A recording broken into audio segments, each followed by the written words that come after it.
Halo teman-teman, kembali lagi di ruang ngobrol. Nah, kali ini aku dan Bayu akan membahas film Gundam Hathaway kedua yang berjudul The Sorcery of Nim Cirque. Judulnya panjang banget ya, Bay. Yes. Akhirnya, Bay, setelah berapa tahun?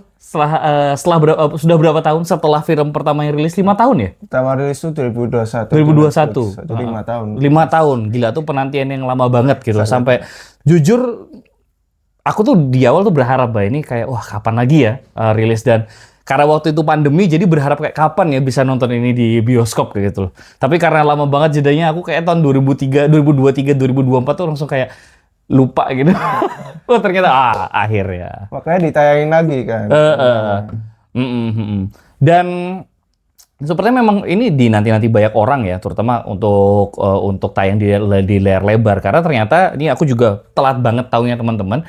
Aku dikasih tahu Bayu juga bahwa di Indonesia tuh ada pemutaran film yang pertama. Dan rame ya katanya Bayu? Rame. Udah seminggu itu masih penuh. Ya nggak penuh sih, maksudnya rame gitu.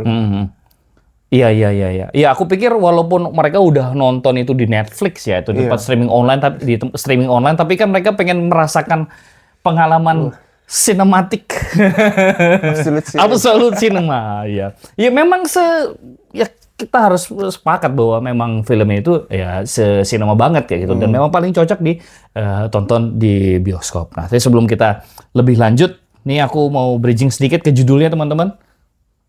Judulnya ini kan The Sorcery of Nim Cirque. Awalnya tuh aku juga bertanya-tanya, oh kok judulnya pakai istilah nymph, kayak itu nymph itu kan sosok apa ya, kalau di mitologi itu sosok itu loh, perempuan yang cantik, yang punya kemampuan ya dewata. Mungkin salah satu kemampuan ada profesi gitu. Tapi setelah menonton filmnya, sepertinya judulnya yang sesuai. Kenapa tuh Mbak judulnya? Karena ya memang film ini banyak digerakkan oleh gigi ya. Iya. Di sini kan gigi itu new type ya. Betul, new type. New type tapi dia belum sadar. Betul. Jadi new type kan jenisnya ada banyak. Nah, ini itu dia bisa lihat masa depan. Iya.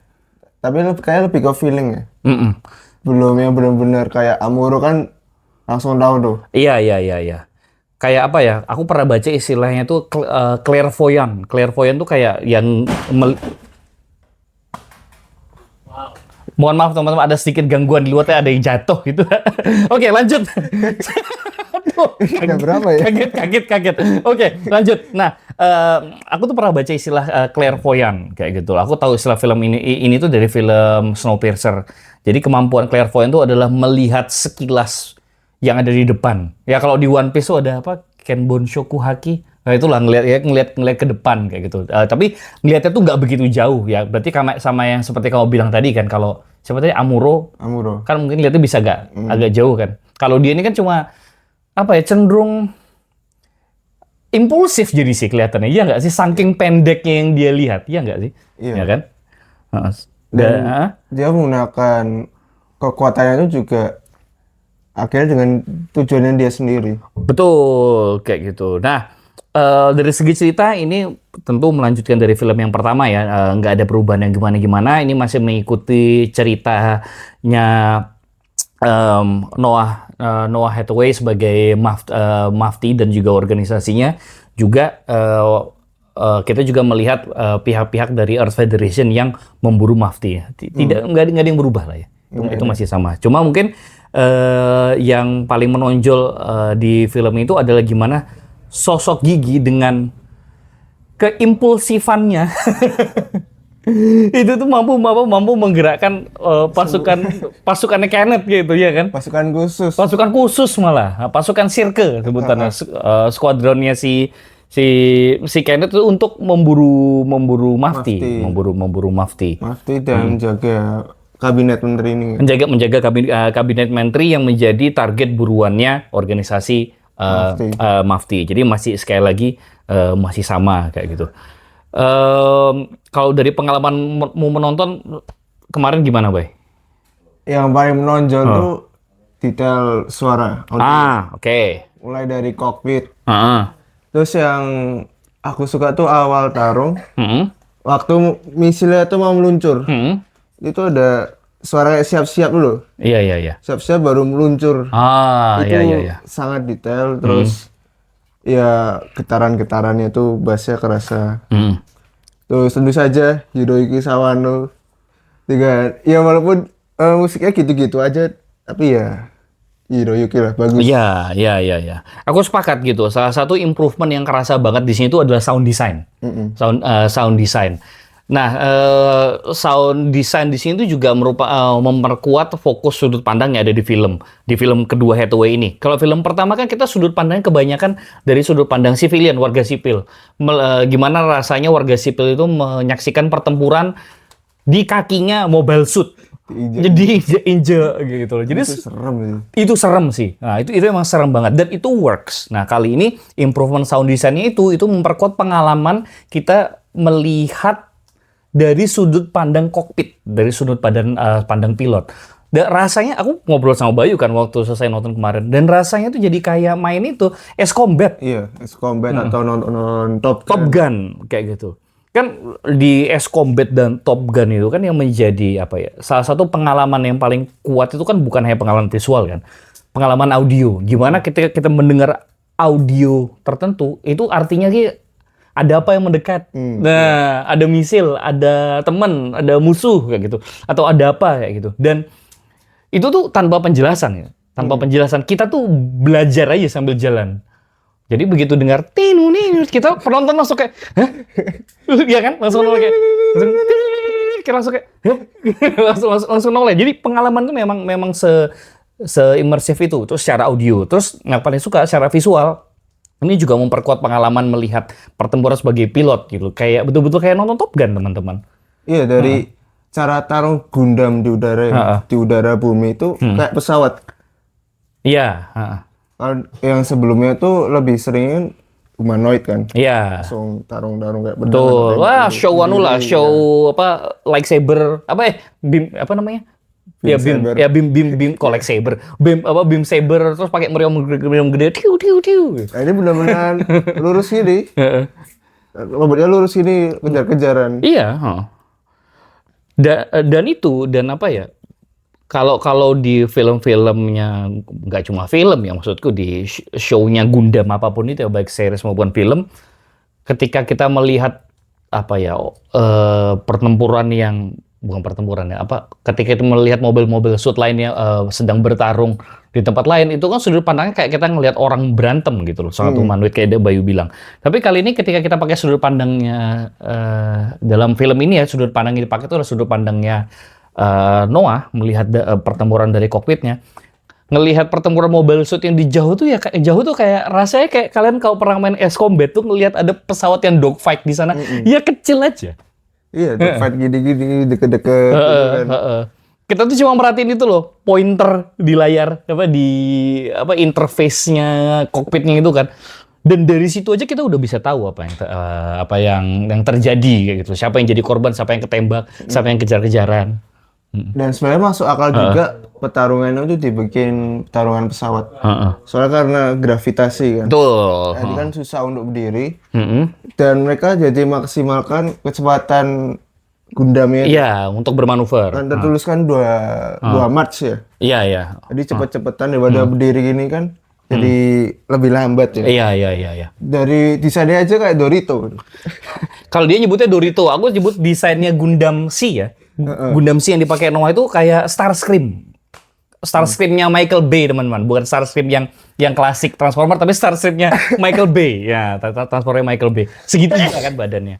Gitu. Itu ya oke pengalaman yang seru sih menontonnya. Jadi betul-betul imersif lah pengalaman battle-nya. Sama yang aku suka juga teman-teman secara visual ya, karena seperti yang kami bilang tadi ini absolute cinema banget. Itu kita tuh jadi tahu gitu loh dari sudut pandangnya sudut pandangnya Noah dan Mafti, kita jadi lebih ngerti gimana rasanya tuh jadi sekelompok teroris yang geraknya dan resource-nya terbatas. Sebenarnya Ya itu kan? udah dilihatin sejak Zeta. Jadi sequelnya Amuro. Kalau Zeta kan perlawanan di ruang angkasa. Iya. Kalau ini udah di bumi. Ya bentuknya mirip sih. Kalau di CT kan namanya AUGS. Ya. Betul. AUGS ini yang backingan dari bulan. Granada yang cikal bakalnya industri apa? Anaheim. Anaheim. Ya ini kayaknya juga nih. Mafti kan kita belum tahu nih siapa yang backing. Iya. Yang cuma tahu General Silver Quark atau Quicksilver ya. Quicksilver. Quicksilver. Baru ini. Resource-nya dari mana, terus para pejabat atasnya dari mana kita belum tahu kan. Iya. Itu kan kayak kita ngelihat itu kan terorisme bekerja di dunia nyata kan. Di film ini kita menyaksikan teroris itu bekerja, tapi dengan hanya melihat gimana organisasi Mafti ini bekerja sebagai teroris, kita tuh muncul pertanyaan seperti yang Bayu sampaikan tadi. Ini siapa nih yang ngebiayain? Nah, itu sih. Jadi rasanya tuh betul-betul betul-betul grounded sih. Dan si Anaheim itu nge-supply dua faksi ini. Federasi sama Mafti ini sama-sama Anaheim. Kalau itu semua kita sudah tahu. Kan itu memang nyari cuan. Udah kayak itu Amerika. Iya, udah kayak ya itulah ya industri-industri besar di barat sana yang memang nyuplai dua sisi karena mereka memang jualan aja. Gitu. Sama secara audio dan visual gitu, secara pengalaman juga sekali lagi aku mau menekankan di sini kerasa banget perjuangan mereka itu sebagai organisasi yang punya keterbatasan anggota dan fisik. Kalau uang kayaknya itu bakar-bakaran ya. Bakar-bakaran. Sama yang aku suka ini, Bay. Gimana sudut pandang pilotnya juga mengenhance pengalaman mereka tuh bergerilya. Pengalamannya Mafti itu bergerilya gitu. Karena seringkali kita melihat adegan-adegan tuh di mana kita menyaksikan teman mereka berjatuhan aja dari jauh dan mereka harus segera pergi. Jadi kayak nggak berasa. Aku nggak tahu ya kalau dari yang aku baca penonton lain tuh ada yang merasa kayak kan kurang emosional kayak gitu loh. Tapi kalau aku pengalamannya Bayu ngelihat anggota-anggota yang Mafti berjatuhan itu tuh kayak kalau pertempuran di dunia nyata ya gitu. Direksinya beda dari yang anime shonen melancholy. Ya lebih ke grounded, lebih sangat manusia. Iya. Yang sama kayak adegan awal-awal juga di kapal. Sebenarnya kita bisa dilihatin para anggota Mafti yang bukan pilot itu bekerja daripada di deck nahkoda. Iya. Terus para mekaniknya benerin Gundamnya gimana. Bener-bener kayak sebuah kok mesin bekerja dulu. Iya. Saling bekerja gitu. Itu. Nah, semua memang walaupun kita tadi bilang ini absurd cinema, aku tuh ada satu hal yang aku keluhkan Bayu soal film Hathaway yang satu ini. Pertama, adegan malam kembali. Adegan malam tuh kembali. Itu ini aku aja atau mungkin pengalaman yang universal ya yang terjadi penonton-penonton lain. Tapi aku tuh mengeluhkan gitu loh lihat adegan-adegan malam ini. Make sense secara story kenapa adegan ini terjadinya malam. Kayak gitu karena mereka memang ya bergerak dalam senyap, bisa dibilang seperti itu. Cuma dari segi pengalaman menonton tuh kayak itu apa ya gitu. Gitu loh. Jadi nggak begitu clear kayak gitu. Ya banyak sih yang ngeluhkan itu, tapi aku biasa aja. Kenapa? Biasa aja. Iya. Sama itu sih, Bay. Adegan itu loh yang bagian di mana mereka ketemu sama organisasi teroris di On Bailey. Iya. Di Australia itu ya, di On Bailey itu kan ketika mereka ngobrol sama tawanan, sama organisasi teroris itu kan adegannya juga malam. Itu jujur aku tuh nggak tahu siapa ngomong sama siapa loh kadang-kadang. Ya itu keluhan aja. Belum tentu teman-teman yang lain juga merasakan kayak gitu. Tapi ya itu karena memang itu fokusnya di drama ya. Jadi tidak mengganggu pengalaman yang gimana-gimana sih. Gitu. Sama kalau dari segi pengalaman menonton nggak ada yang jauh beda ya dengan pertama selain improvement dari audio sama visual dan kali ini juga titik beratnya tuh ada di gigi yang menggerakkan sebuah pelatahan besar, menggerakkan pasukan besarnya yang dikomandani oleh Kenneth kayak gitu. Nah aku pikir karena sudah sampai di titik ini, Bay, kita harus sedikit bisa dibilang kasih spoiler alert Oke. Karena kita mau masuk ke ending. Oke, ya, oke ya. Oke, ini spoiler alert teman-teman, kita akan masuk ke bahasan yang cukup menarik juga di ending film. Jadi kalau kalian belum nonton, silakan skip video ini.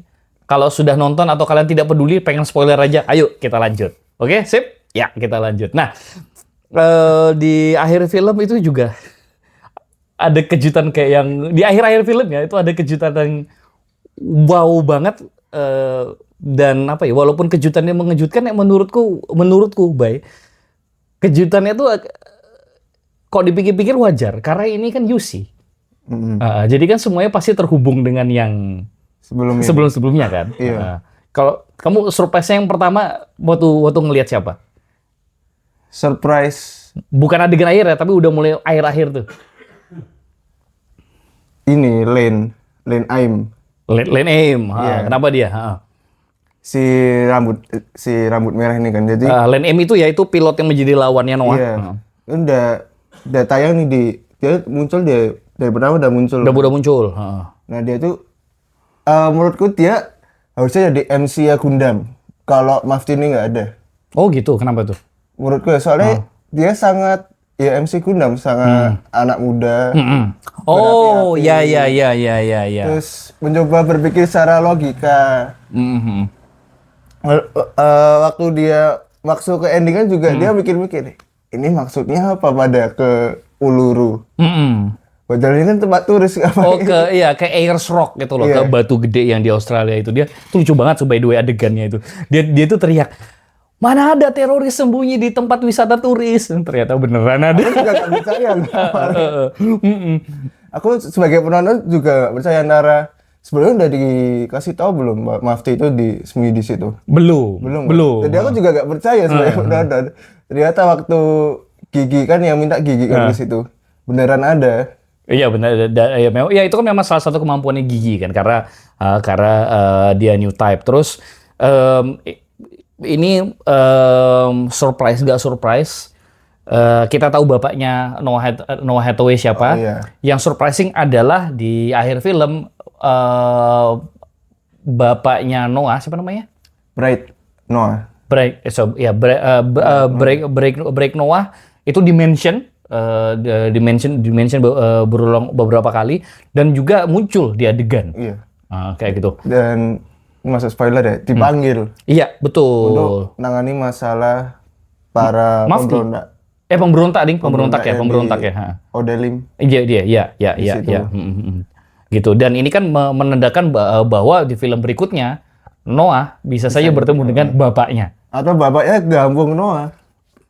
Soalnya di AUGS yang si Brad itu gabung ke AUGS. Iya, betul. Lawan federasi. Nah, kalau kita melihat ke belakang kan interpretasinya bisa kayak gitu. Tapi kan apapun itu kita sampai sekarang kan belum ngerti nih. Ini Noah yang nge-backup siapa? Dia ini, walaupun kita tahu motivasinya membuat Mafti kan, kita belum benar-benar tahu siapa yang nyiapin dia dan organisasinya tuh. Sampai di film pertama tuh semuanya udah ready kayak gitu. Jadi ya, kalau misalnya Bayu mungkin menginterpretasikan kayak gitu, ya well. apapun bisa terjadi. Apapun bisa terjadi kayak gitu. Nah, dan kalau di UC kan kita mengenal manusia-manusia new type kan. Nah, ternyata kemampuan new type-nya Noah Hathaway di situ ke-trigger sama satu hal juga mengejutkan. Oh iya. Gundam RX-93. New type ya? Gundamnya. Iya. New type kan? Iya, Gundam itu. Jadi di Final Fight biasa lah, seperti di film pertama itu kan Penelope ngelawan Si. Nah, kali ini si Noah dengan Si itu tuh ngelawan satu sosok.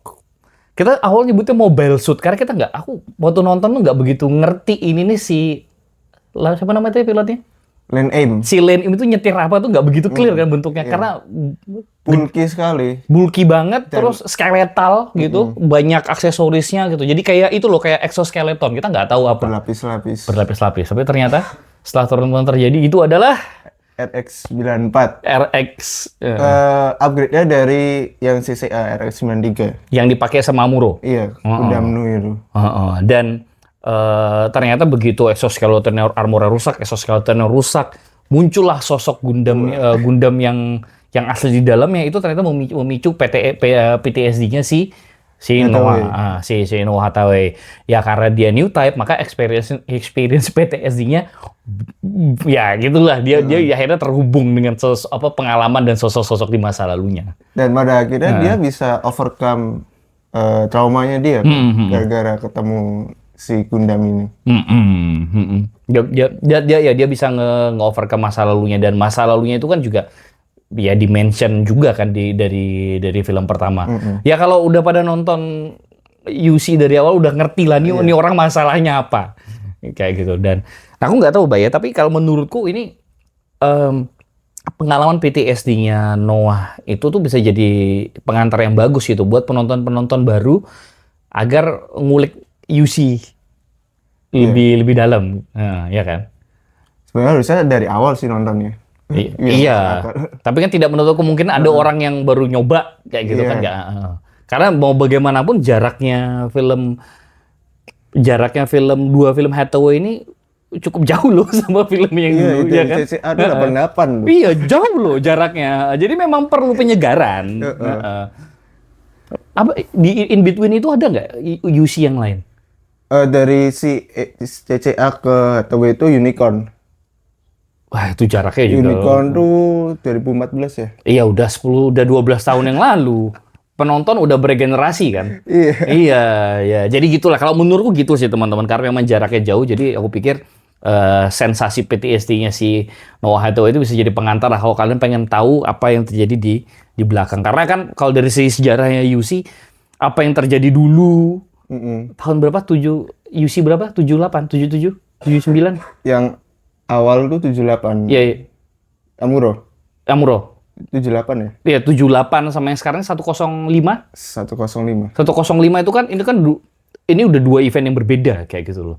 Ya, jadi ya nggak ada salahnya kalau misalnya memang baru ngalamin yang ini, baru nonton Gundam Hathaway, baru terus ngelihat ke belakang. Dan menariknya si Bright ini masih sehat loh. Ah iya betul. Satu-satunya orang yang masih hidup dari First Year War sampai sekarang itu dia. Iya bener. Iya kan? Dan nampak sehat sekali loh. Sehat. Keluarganya bahagia kecuali anaknya. Apanya? Keluarganya masih bahagia kecuali anaknya. Yohana stres sih. Setelah melihat apa yang terjadi dulu, ya stres sih, Bay. Tapi yang kita lihatin kan dia di rumah tangga yang sangat sehat. Iya. Ya, kita belum lihat anak perempuannya. Iya. Tapi secara kita lihat tuh dia baik-baik aja gitu loh. Nggak kayak para pilotnya atau anggota yang lain udah hilang-hilangan. Terus ya di situ kan ada Kamil loh. Dia kan jadi autis. Iya, aduh. Ya gitu loh. Ya overall pengalaman menonton Noah Hathaway sekali lagi oke banget. Itu sangat-sangat absolute cinema. Kalau misalnya video ini rilis ketika filmnya masih tayang di bioskop, kejar. Iya. Iya. Satu lagi. Nah, apa tuh? Di Gundam 2 ini sih Hathaway itu aslinya masalah dia adalah nafsu. Oh, iya, itu memang clear Cewek. banget sih. Iya. Memang identik Gundam UC itu kayak gitu ya. Mesti masalah cewek. Pria-pria dengan ambisi besar itu tuh tergoda dengan keberadaan perempuan, sosok perempuan. Yang ini aja dia udah pacaran, tapi masih kepikiran sama Gigi. Iya. Dan kalau dipikir-pikir ya, maksudnya si Noah Hathaway ini juga pernah mengucapkan ini di film pertama kalau nggak salah. Seandainya aja dia tidak egois menuruti kemauannya dengan Gigi, mungkin keadaan sekarang tuh nggak akan kayak gini. Iya. Korbannya di pihak teman-teman, di pihaknya teman-teman, di pihaknya Mafia itu nggak akan kayak gini. Gitu. Ya walaupun walaupun Gigi juga pada akhirnya berusaha ngejar dia dalam tanda kutip ya. Cuma ya temanya selalu berulang seperti itu ya, Bay ya. Pria-pria ambisius yang going sideways. Dan satu lagi Gigi dia tuh kayak quest. Jadi si quest tuh punya problem sama ayahnya. Jadi dia mendambakan figur ayah. Iya, daddy issue. Makanya dia lebih milih sama si rambut pirang itu siapa? Zion rambut pirang. Nah, aku Char. Char. Rekomendasi Nah, Char. Hathaway. Itu kayak awal triggernya dia di situ tuh. Iya, dan itu kan selalu menjadi trauma masa lalu yang berulang kan. Dan giginya itu kan hampir ke Kenneth. Mm-mm. Tapi dia milih ke akhirnya pilih ke Hathaway. Nah, Terus ke Hathaway. Ha. rolling musik Guns N' Roses. Dan filmnya selesai sampai di situ. Gitu. Oke, itu aja sih teman-teman obrolan kami soal Gundam Hathaway The Sorcery of Nymph Circe, film Gundam Hathaway yang kedua. Tontonlah di bioskop. Kalau nggak sempat di bioskop ya nanti nonton aja di online platform. Yang jelas ini absolute cinema banget. Dan pengalaman audio visualnya juga udah improve banget dari film yang pertama. Nah, sekarang saatnya kita bersabar menanti film yang berikutnya yang kita juga nggak tahu kapan. Nunggu kita jadi new type itu. Waduh, ya keburu jadi new type kita. Oke, itu aja teman-teman. Kalau mau ngobrol-ngobrol langsung aja tulis di kolom komentar. Jangan lupa like, share, subscribe, dan juga klik tombol hype supaya obrolan ini meluas. Gitu. Oke, sampai jumpa lagi di review film-film anime berikutnya. Bye.